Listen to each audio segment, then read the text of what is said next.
The opinions stated on this podcast is not a representation of the NFL or its affiliated teams. These are just some high school friends who love football and allow our favorite football team to affect our mental health during the football season. What's up, y'all? It's your boy JC. And I'm Kara. And this is our second episode, right? Second episode coming out from Echoes from the Nest podcast. And today we got ourselves a special guest, Mr. Brian.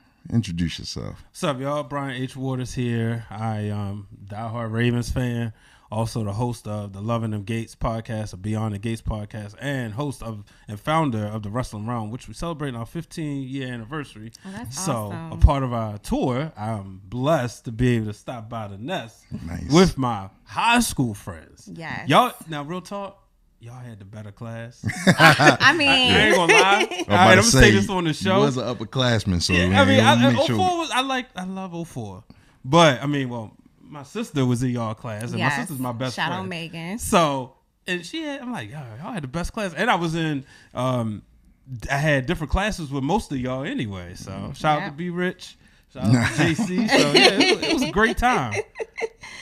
Yeah, so today we wanted to start off by talking about our favorite Ravens things.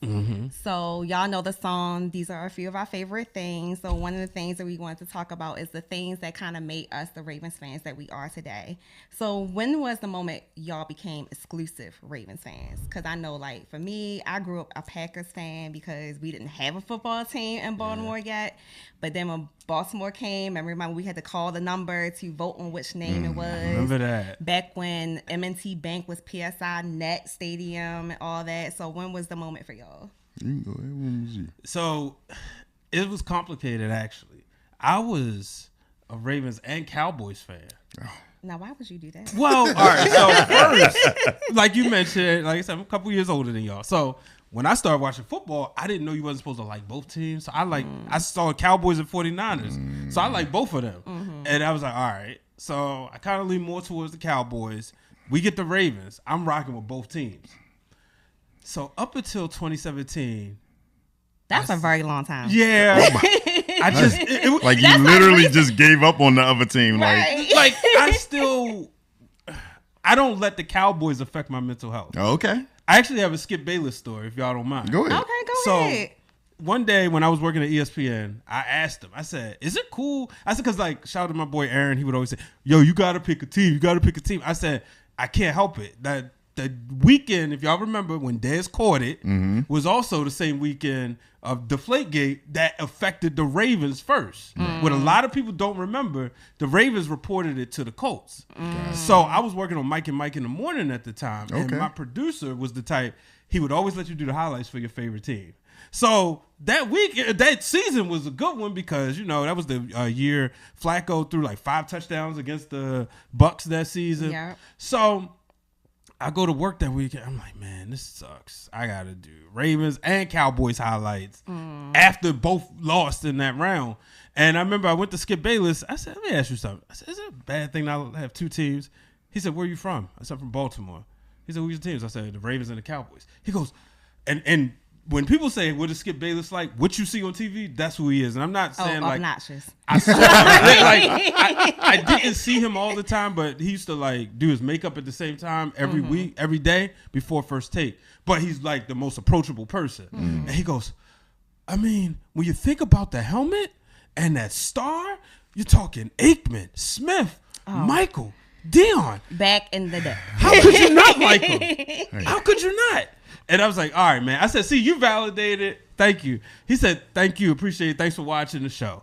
And, you know, so I was like, man. But after a while, I said, I can't do this anymore. Right. This is too much. Yeah. And the sad part is my kids had got me a custom Cowboys hat for Christmas in 2016. No. And I was like, yeah, but this is it. But I turned to the Ravens. It was literally, and honestly, the Cowboys had a better year that year. It was the Dak Zeke rookie year. And the next year I said, no, I'm just picking one. And ever since then, that's when I've exclusively been a Ravens fan. I always said when it came to like, who would I root for? It was always whoever needed the Super Bowl more. So 2012, no matter what, I was rooting for the Ravens. Right. When they was getting old, I wanted them to win around maybe 14, I was probably leaning more towards the Cowboys because of Dez and them. But yeah, after that, I just like you said, affected your mental health. Yeah, I couldn't. It was a lot. I bet it did. The Cowgirls have done nothing for ages, crazy. like, since the '90s. We 30 years in the game of them doing nothing. Yeah. So to that, I mean, sorry, I had to. It's cool. Cowgirls, I can't do. Anyway, I was a Tennessee Titans fan first, so I loved Eddie George, Steve McNair. You go back to the history of Warren Moon, those guys. I was a big time. I mean, Javon Kearse, everybody. I was a big time fan. Samaya Rolle. We watched most of those Titans though came over to Baltimore. So like a lot of like that Steve McNair year. Yeah, like I mean, like pretty much you think about it. Derek Mason and all them, they came from Tennessee, and it's just like, man, it was an easy transition for me. Yeah. So. Yeah, I was a Tennessee Titans fan. 96 when the Ravens was established. I mean, I kind of was like, okay, I'm gonna try to rock with my home team for sure. But I'll say, really, it was like the second year of the Ravens being here that I finally was just like, that's it. I went ahead and gave up my Eddie George jersey. I was wondering, how did 2000 affect you? Yeah, so I was good by 2000. Okay. I was already. However, I will say, when the Titans was playing, I mean, I was kind of like secretly like, hey, go ahead, go play. Yeah. You know what I'm saying? Go do it. Especially like when they had that great season. And what was that, 2006, 2007-ish? Yeah. 07, yep. Yeah. So I was like, man, that's great for them. I was still rooting for the Ravens, though. So I mean, I get it. Every now and then I peek at like a Packers game. You know, I appreciate the fact that the Packers have moved past like Brett Favre, Aaron Rodgers, and his mess. You know, we got Jordan Love. They got a good squad, but it's always they know how to do quarterbacks. Yes, yeah. I will say that they definitely know how to do quarterbacks. Yeah, some teams just got a knack for getting certain positions, and that's one of theirs. Quarterback is something that they know how to do. They mold them very well. That's a good one. Yeah. All right. Next question: do you have an all-time favorite Ravens moment? Now I will go first because this is my favorite one. When Deshaun Elliott and Marcus Peters caught that interception during the playoff game against the Titans after they was doing all that mess before the game, and Deshaun Elliott was giving the A-Town stomp on their logo. Like, that is my all-time favorite Ravens moment. Did you go viral that day? I feel like you tweeted something. I probably did. I saved some wild stuff on Twitter because his mama named it Twitter. Yep. But Yes. Yo, you gotta stop disrespecting that man's stuff. It's X. Twitter. All right, Okay. Go ahead, Brian. It has to be the Mile High Miracle. Oh, yeah. Because when I tell you, watching that game, I never felt exhausted watching the Ravens game. That's an understatement. Okay. Yes. And there was, I had a superstition. I had to watch it at a certain place. And to test that, because, all right, y'all remember same year as Hey Diddle Diddle. Yep, Yeah. it sure was was. at that place. And that was on my birthday. Oh. It sure was. It was on November 25th. Clock it. Yeah. So watching that, it was so many games that I had watched where I was at, and even the game against the Washington team, I was at home, lost. Washington team is crazy. So when we got to the last game of the season, it's clear we done wrapped up the division. I said, let me just see. I'm gonna just watch it from home. Nope, we lost. So I knew where I was going to watch the playoffs. And I'm watching that game. And I remember I had to work. I was working at Best Buy. And I was like, let me go, hurry up, get off work, go where I was going. And I remember it felt like a heavyweight fight the whole game. Heck yeah. And I just had a feeling. I was like, they're not losing. They're not losing. So when Jacoby Jones, and I still vividly, I'm a broadcast nerd, so there are certain calls that I remember. And I know y'all know when Qadri Ismail just screaming. Yep. He was all of Baltimore at that time. Yep. So it sure was. I got a noise complaint from that game at my complex. Goodness. And so, they win the game. And I remember I went to sleep afterwards. I felt like I slept like a baby. I believe it was the Packers and the Falcons the next game. I couldn't watch it because it took so much. But when they made that play, and Ray Lewis, he starts screaming, "No weapon." I said, there's no way we're not winning the Super Bowl. Listen, because that was him manifesting the universe and the Most High as much as he can. He said, "No weapon formed against us may prosper," and that's what that was. Because Champ Bailey definitely got his neck turned that night. that was, I mean, Torrey Smith's coming out party, if anybody, I would definitely say was my son's birthday in 2011, his second birthday. But that game also, when he put national media, let him know, like, nah, he just went toe to toe with Champ Bailey. Yeah, that was tough. Yeah. See, unfortunately, my moment is a collection of moments, to be honest. Well, we about to be here all night. Nah. It's just that playoff run. I thought that playoff run was special. That 2012 playoff run was special. I happened to be at the bank when we played the Colts, so I got to watch us beat the Colts. I got to watch Ray come out for his last squirrel. I got to watch him do the squirrel because when we took the knee, instead of having any running backs back there or anything, he was in the backfield and he did the squirrel. And I got to watch them, go talk about that after the game. Like, this is his last time playing at the bank. And that joint right there was crazy. And then to watch us go on the road. So that year we beat Andrew Luck. We beat Peyton Manning. And then we went up to Foxborough and beat Tom Brady. And then we went down to New Orleans and John got to beat his brother. So that whole collection right there, like, bro, you can't map out a better role. We gotta give Kaepernick some credit too. Yeah. And we gotta give Beyonce some credit. She was at the Super Bowl too that year. She never misses an opportunity to talk about Beyonce, bro. All I'm saying, shout out to like Beyonce. every time, you just gonna find a way to drop. I'm gonna Beyonce find a way, and she was connected. All I'm saying. I'm a member. She was almost connected. On that. She was almost connected to us not winning at this point. All right. So the last time, Christmas game against the Texans in her hometown, and we won. Right. Blew 'em out. Right, but I'm just saying, at least in Houston, she ain't put out no lights or nothing. You know what I'm saying? Oh my goodness! But we still won. NFL. That was the NFL. You sure it wasn't the Mafia? Look, or it was Tyler Perry, and they couldn't do it. And they couldn't do it the next year because the next year was a blowout. And they was like, and I bet you if they could change it, they didn't want their golden boy to get blown out. Nah. So they was like, "Dad, we can't do it this year." But yep, exactly. Do y'all have that Blu-ray or the DVD from that year? No, I don't. Man, I bought it as soon as it still came make out. DVDs.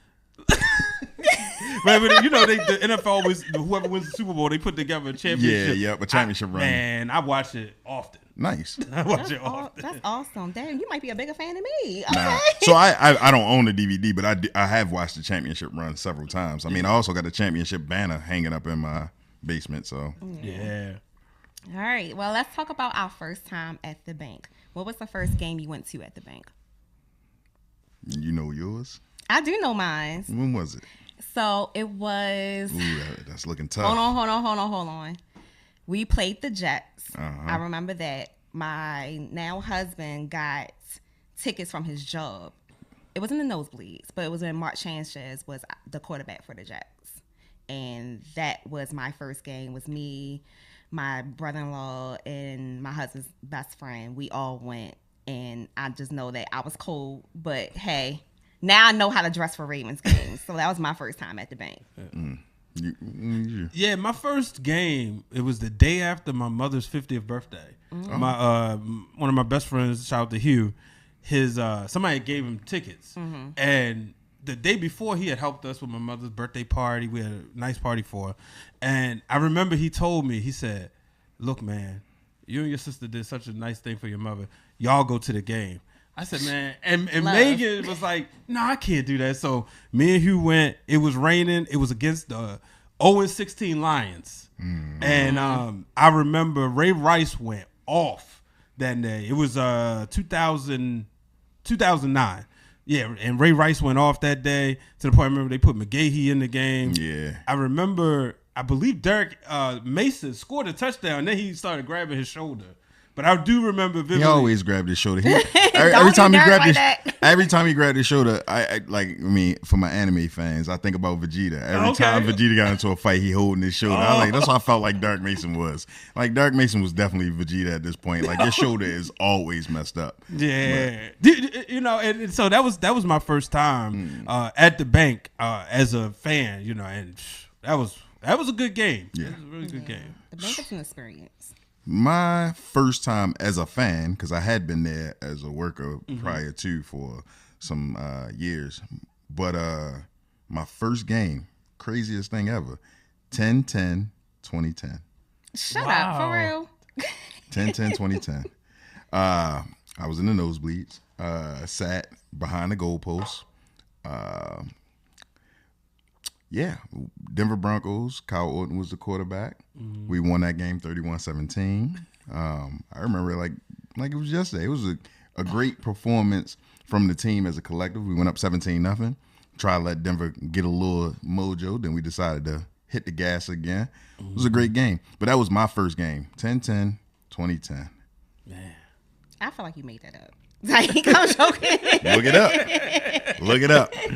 I might have to confirm these details. Hey, look it up. The recording. Hey, listen, I could even tell you who I went with. I was with Fred. Me and Fred went together. And I was sitting up there. It was the first time I sat up there. Okay, all right. Well, look at us moving all the way down to like the good section. Yes, Yeah, look at us. Yeah. We making money. It's like, No, all right. you are. We're just not going to do ride. this today. We're not doing this today because he always claim I'm rich. I'm not rich. Hey, somebody got to do it. Yeah, okay. Now, what was your worst Ravens heartbreak? Now, it would have to be the Billy Cundiff kid for me. Okay. I was at my in-laws' house, and I think that might have been the last game I watched there. Like, I just remember just falling onto the floor. Yeah.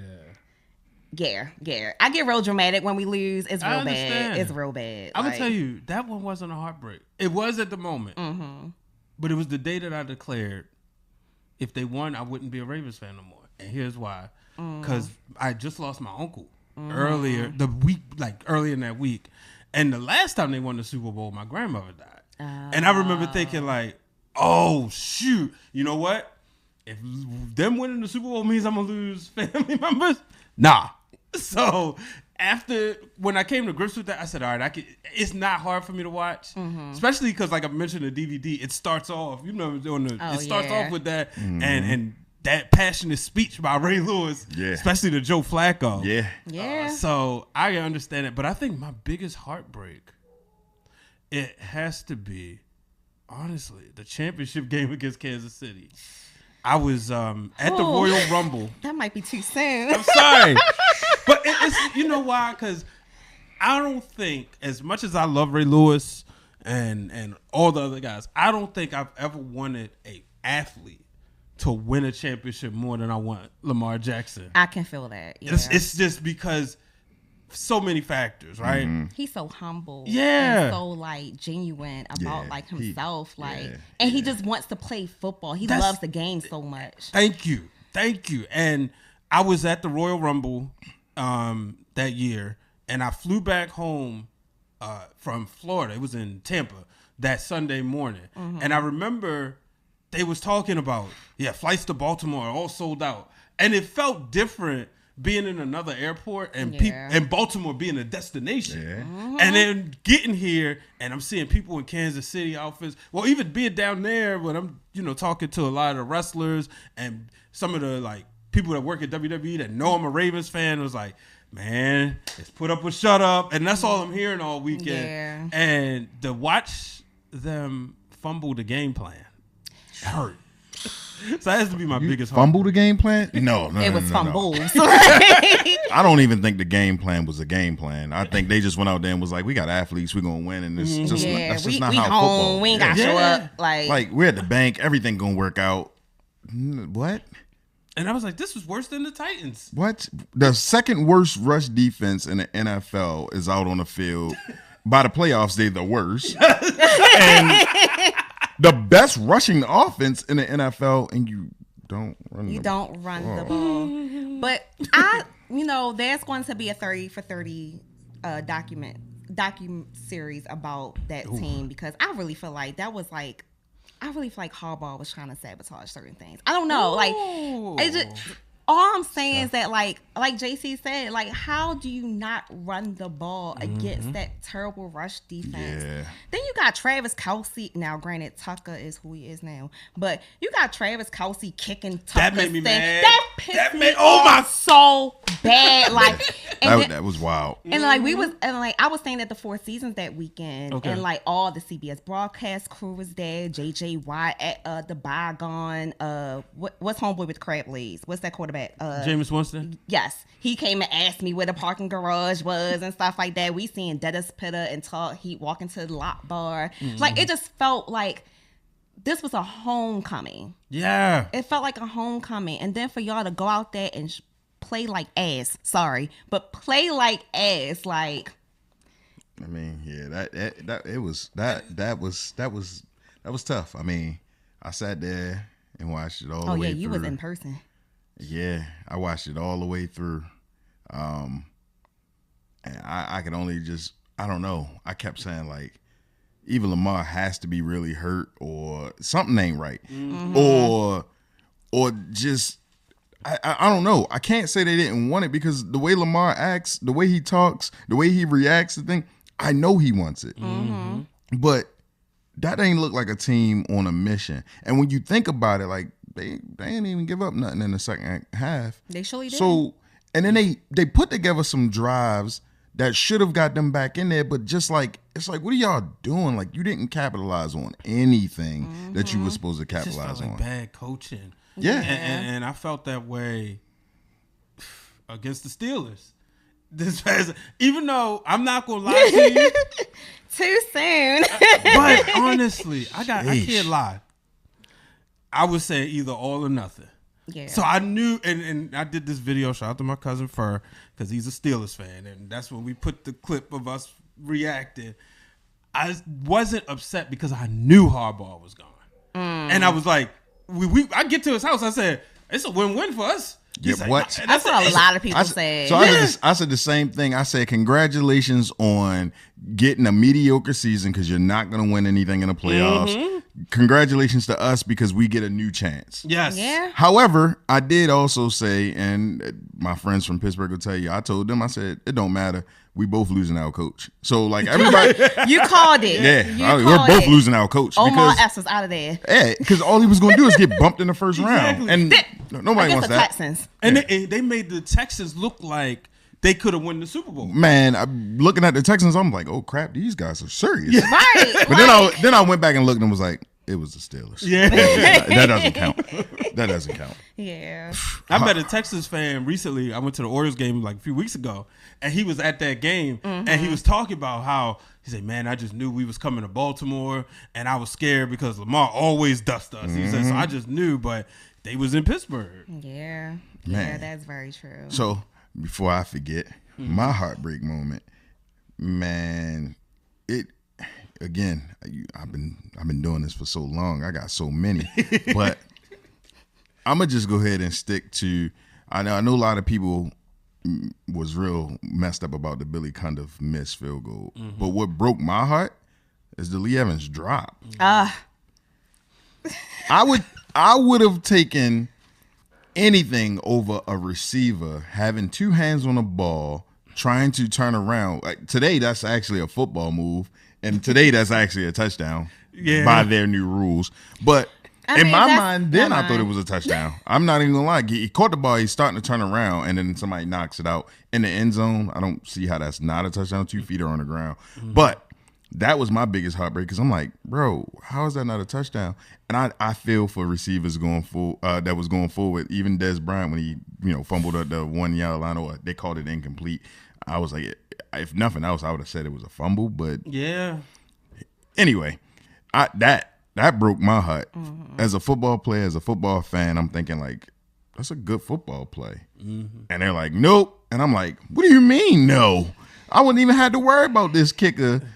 When Billy Cundiff came to us, I was like, why is he here anyway? I remember they had the stadium practice after that. Like they had at the stadium, and it was Billy Cundiff against Justin Tucker, and they booed all the Caspers out. Billy Cundiff. Everybody was like, boo. I was like, oh, that's not nice. But then Justin Tucker got out there, kicked like a 60-yard. Yeah. Y'all remember Steve Hauschka?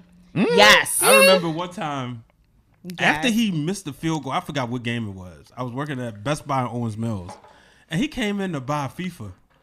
And so are you showing your face right now? Like, and I was sitting there the whole time. Hold on, he went and bought a kicking game. Hey, he missed it. He came in, like, you know, they would come to customer service. He said, yeah, I'm here to pick up such and such. And, you know, sometimes you don't recognize football players' faces, but everybody shop at Best Buy, big secret. And you put in the phone number, the names will come up, and sometimes you're like, oh, okay.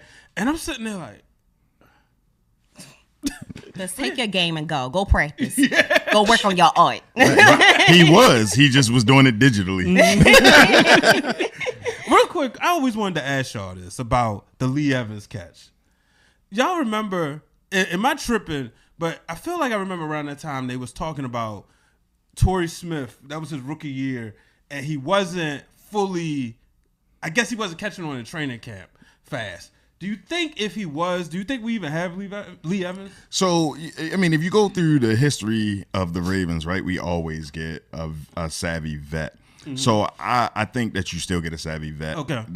That's just the Ravens calling card. They've always done that. And to be quite frank, I'm actually surprised they haven't done it already this year. However, we are under a new regime. So I gotta respect that and understand, like, because in the past, the Ravens was hunting for somebody that's a vet, like a Wally vet by now. By now we've already the last couple of seasons. Right. But it also was funny because you would think they did that, but they did it in the inverse this year, right? So they signed Calais Campbell, which is a defensive vet, which is like, okay, are y'all switching over to something different? I mean, he's still playing well. Yeah, I mean, 6.5 sacks, right? So his last season was just as good as like his third season. He's only had 2 seasons where he like had really crazy double-digit numbers, but I mean, he's a defensive end who really is just a edge set and run stuff, or you're using him for his size, and then the bat balls down. So for him to get 6.5 sacks at 39, geez, even if he gave us 5.5 this season, that's an upgrade to everything we did in the interior. It's definitely an upgrade from last season because that's soft defense. And I feel like that the offense that we have now is more cohesive than we had in previous years. So like the previous Ravens identity, it was mostly on the defense and mostly because of the fact that like our offense was kind of like we used to have Kyle Bola as a quarterback. So like we have come. You know how to like really pull at like the emotions, man. You brought up Brandon Stevens last time. Now you bringing up Kyle Bola. But like we have really progressed on the offensive side of the ball, so we need that vet on the defensive side now because this newer generation like Terrell Suggs said, like, man. I want Hopkins back. I feel like if Hopkins would have been utilized more last year, he would have been what we thought Odell was the year we won the AFC Championship. And when we had Odell, the only issue I had with it was, and no knock on him, great player, right? You're definitely one of those guys that people look up to and want to be like, but the injuries. Yeah. I mean, I think Odell did as much as he could to be full Odell, but I don't think Odell ever really reached back to being that. I mean, he went to Miami thinking like, okay, I still got it, and then injured again. This has been the same. Well, he got injured again, so like it's like, bro, like, yeah, he hasn't really been right since he tore his ACL in the Super Bowl. Right. Yeah. So I mean, I feel bad for him because I know he still wants it. And I think that he could have did some special stuff in Baltimore, but like, I mean, crap. He caught that beautiful pass against the Bengals and then ran down and got hit, and then here we go. He went full Vegeta. Not the Dragon Ball Z balls. Like, all right. Well, with that, who is your all-time favorite Ravens player? Now, this is going to sound crazy. For me, it's Steve Smith. Oh. Steve Smith, once he came from the Panthers and came to us, like he was like a different type of animal. Oh, like, yeah, he was a dog with a bone for real. Yeah, like he had some vengeance in his soul he was trying to get out. And when we played the Panthers, he went off. That was it. That what? He wanted all the smoke. Right. He's ready to fight, and that's what I like about him. Like I love a crash out king. So that's what I always say. I always feel he should go in the Ring of Honor. Yeah. Because in those 3 years, he maximized everything he could have did. And they was so close to getting, another championship. But, man, yeah, I like that pick, man. If I had to say somebody that's not a typical, the Ravens, there you go. Yeah, I'm going to go somebody else, man. It's Torrey Smith. I love everything, what he means for the community. But I always, I like, and he was somebody I always rooted for, no matter where he was. But I always felt like he just belonged here. Like he just fit being a Raven. You know what I mean? So he's and I always loved this game. I would have loved to see Torrey Smith play with Lamar Jackson. Yeah, I'll throw in sometimes I'm a big retro gamer, so I'll throw in ESPN NFL 2K5. And I created 2K5. Yeah, man. And I created Lamar Jackson. What was the pixels on that? Well, it was on PlayStation 2. Actually, it was better to play it on the regular Xbox version because it's just a little bit more powerful. But I was playing it, and even my son was like, "Wow, y'all could do this in the game." I said, "Yeah, better than Madden." Yeah. But I created Lamar to put him with that Ravens defense because I always thought about imagine Lamar with Ray Lewis, Ed Reed, but I would have loved to see Torrey Smith play with Lamar Jackson. Oh yeah. I like that. I like that. You know what? You make me pivot because I was like, come on now, all-time favorites, easy, right? Yeah. But if I wanted to say somebody that wasn't I'm talking A1, one of those guys, I might have to go with. I'm gonna have to go with Chris McAllister. I've really enjoyed Chris McAllister's game. I thought that he was savvy enough to understand how to play his route concepts on defense at corner. He flipped his hips, he gets down, and he knows that, okay, my job is anything underneath, especially when we were in cover 2. Yeah. Man, go ahead and try me when we in cover 2. Y'all. I'm learning about the different coverages. So cover 2, the corner normally plays 5 to 10 yards down. If they want to stretch it to 15, great. But he's only playing that flat area out there. So anything that's a swing route, comeback route, stuff like that, he should be there for, right? He just stays in that one area. Yeah, he just stays in that area, and he'll carry his guy back a little bit so the safety can get over the top. But understanding who he had over top of him, that's how he made plays. So he would sell like he's playing cover 3 and just break on the ball and make these crazy plays, and I just love the way he played the game, man. Chris McAllister was going for broke when he went for that ball, right? And I know stereotypical corners were shorter. He's a taller corner. Most people don't know that until they actually meet. The guy's actually about 6 feet, something like that. Probably 6'1". But that's a bigger corner. Yeah. And he just played smart, man. He knew where to be and when to be there. I wish he got more respect in the long run. Yeah, I think so. So I met him in Tampa, and we talked about that. Bro, I don't know what people think about you per se, but watching you play at that spot, you were doing what you were supposed to do on a normal basis.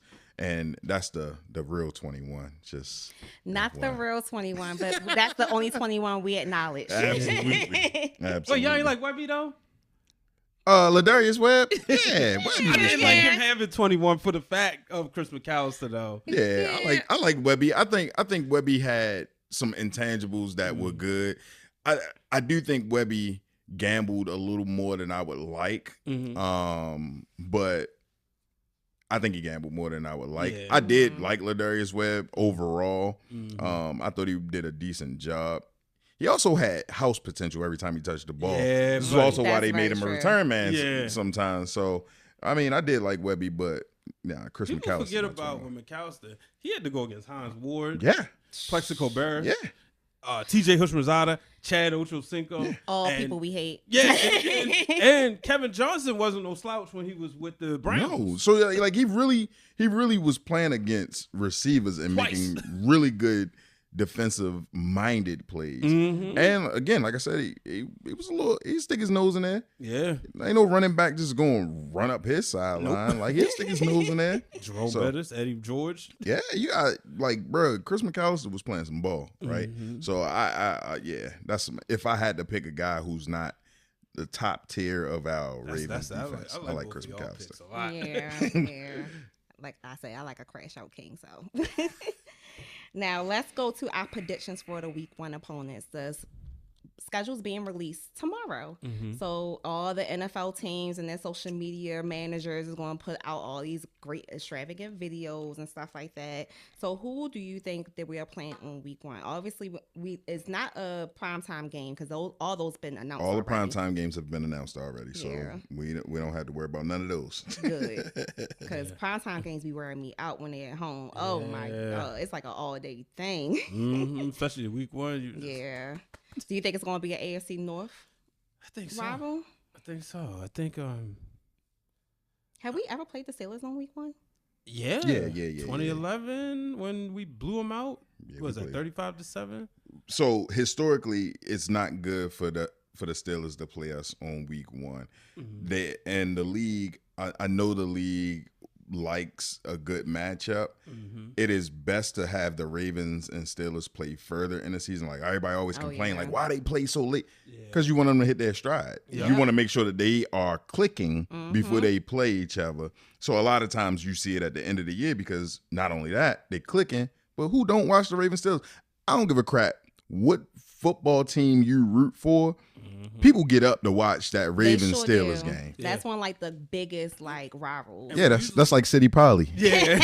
City Poly. Yep. And we usually guaranteed at least one of them being a primetime game. Right. And then the other one being the A block for CBS. Where they send the Tony Romos and Jim Nance's. So but I think I could see them doing the Browns first.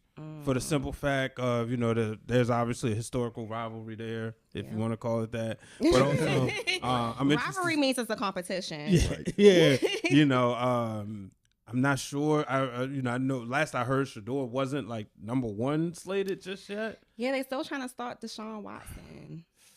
So I mean, you kind of have to. You're gonna pay at least guaranteed money. At least see what's going to happen. Week 1, you can afford for him to lose the game in week 1. You can't afford for him to lose the game in week 18, right? So it makes sense to me. It makes sense to me.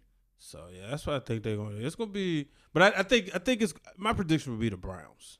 Okay. Home game. You think it's a home game? Jesse Mentor's first game is a home game, 1 p.m. slate.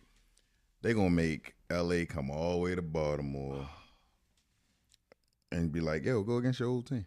Why not? Ooh. Oh, that would be like a Tyler Perry twist. Ooh. It would be. Come all the way over. Yeah, play your team. Yeah, Baltimore Chargers. Y'all come over here. Yeah, come on over. Hey, Jim. Show us that firing your brother was a bad idea. Come on over. Come on over. See, given that we played the Bills week 1 last year, and they still trying to say they still on Patrick Mahomes real hard. They still on the Chiefs and stuff. I think it might be the Chiefs. Week 1 p.m. A 1 p.m. game, but away. Wait, do we even play the Chiefs this year? You know what? Look at me being a bad podcaster. Who's our home opponents? Home opponents are the usual suspects: the Bengals, the Browns, the Steelers, the Jaguars, the Titans, the Saints, the Bucks, and the Chargers are the home games. The away games are the usual suspects: Atlanta, the Colts, the Texans, the Bills, the Panthers, and the Cowgirls. But we know where we playing the Cowgirls and win. I think I'm going with you about us playing the Chargers week 1. I can see that happening. Because the NFL like drama. It's like Andy Cohen, the Bravo production. Like they're gonna produce it like a reality show. Watch. They have to. I mean, listen, the NFL definitely loves drama, and because they already announced like the late primetime game for Thanksgiving, right? And they already announced, our week 1 and then the first Thursday night game, second Thursday night game technically, right? Okay. Is the what is that? The Buffalo Bills. They get the open air stadium week 2. And then they got all the international games already slated. So yeah, the Ravens are definitely probably sitting at that 1 o'clock slot. It just makes sense to go ahead and do the Chargers. It is a fresh start for the Ravens, but not a fresh start for the Chargers. I think they put the division games, a couple of them in the middle, and then per the usual, try to close out the year with some Steelers or some Bengals. I don't know why they would close out the year with the Bengals, other than the fact that Joe Burrow plays better at the end of the year than he does at the beginning of the year, so that might get some buzz. If Joe Burrow makes it to the end of the year. Right. I'm about to say heavy on that last part. Yeah. Don't we rotate too for that week 17 opponent with our division? Usually, but I mean, the NFL can do whatever they want, right? True. To make it a little bit more fun. I mean, if you look at the Ravens' schedule, you don't want to heavy load it on either side. I think they actually need to split it this year. We don't have the toughest schedule like we usually do. Like when we had that crazy tough schedule, it's like, what can you do? You can put a couple in the front, you can put a couple in the middle, but it's gonna be what it's gonna be. Second place schedule this year, right? Was it? Yep. So that the non-scripted opponents, is the second. So you get a little bit of fun. I mean, you get the Titans. That's a tune-up game for the Titans to try to find out if they actually have anything. I think that's one of those games that they have to throw in the middle of the season for the Ravens so that they can really, just in case they hit that a little rough patch like they did last season. They better not. I already paid for my PSOs. They better not. This new era, though, I think we're going to see hopefully not a lot of blown leads. Right. And not a lot of playing down to the competition. Now you making my heart race because we went 3-6 at home last year. Oof. And for someone who pays for her season tickets, I don't like that. I don't like to go to the bank to watch y'all lose. Like most of the time, no. Right. Yeah. Not expect to win every time. Yeah. If nothing else, the Ravens can only drop one home game next season just to keep keep everybody engaged, because that's not their culture. We're not used to losing at home. Like when people come to the bank, people are supposed to be terrified. They talk about it all the time. The bank be rocking. People come here and they say, "Yo, this is an electric production." And I didn't realize other stadiums didn't do that. We've been so spoiled. And like one of my friends, they came there and they was like, I forgot. I think they was like a Jets fan. So they said, "Oh no, we don't get that." Yeah, no, it's not the same. I mean, I've been to a couple stadiums. It's not the same. It's not the same. Even in those new high tech stadiums, it's just not the same. Right. It's a whole nother world when you're in that bank, and just the camaraderie and the fan experience in general is just it's amazing. Yeah. Well, this will conclude our episode. So Dang, that was fast. I know. I know, right? we almost at 40 minutes. So time definitely moves really, really different when you sitting down just talking. Yeah. Talking about football, the things that we love that affect our mental health. Well, as always, we appreciate every comment, like, follow, and repost. Link with us on YouTube, Instagram, TikTok, and Threads at Echoes from the Nest. Twitter is Echoes Nest Pod. Listen to us on Apple Podcasts and Spotify by searching Echoes from the Nest. We'll be back in 2 weeks as we count down to the start of the season, and we can't wait to see you in the stands with your 2 favorite PSL owners. And Brian, where can they find you at again? You can find me at Brian H. Waters on all social media platforms. Subscribe to the YouTube channel at Six Heart Media and Wrestling Realm with a W. Shout out to my mother for the alliteration. All right, man. We really appreciate y'all. All right. We can't wait to see y'all soon.